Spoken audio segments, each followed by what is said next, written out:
Greenwood off of Broadway.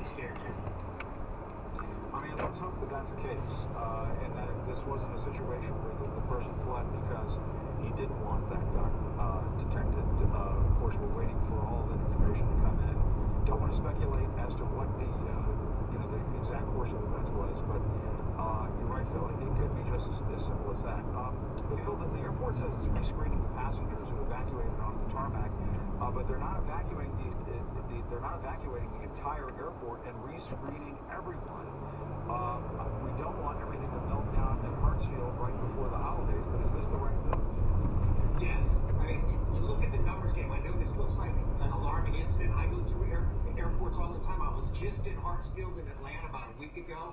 It's extremely busy for those who aren't traveling during COVID. I'm telling you, the airports are busy. But the numbers you heard before, TSA talking about 4,600 weapons confiscated this year.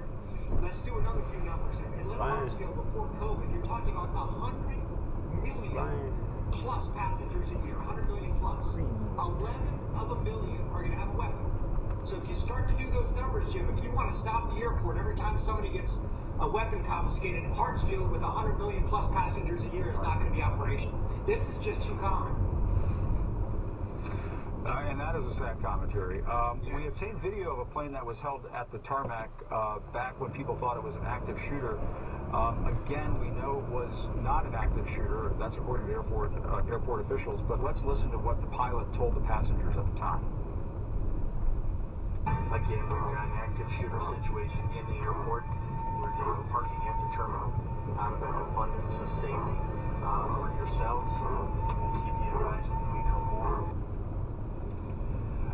What do you think, Phil? I mean, it's good when these pilots pass on information. More information is always helpful. Do you think the pilot did the right thing there?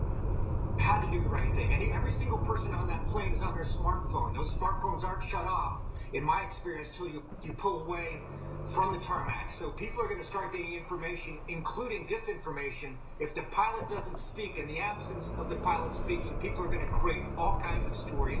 I think they did exactly the right thing by explaining it and by staying at the airport, because at that point you also don't know whether this is a broader conspiracy, and you sure don't want an aircraft in the air with another shooter. So I think it was the right move. Right.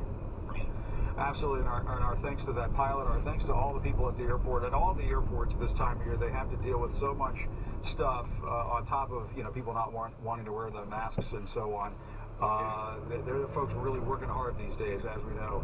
And we do want to point out the White House is monitoring this accidental weapon discharge at the airport. We're just getting this word in from our Arlette Signs over at the White House, a White House official telling Arlette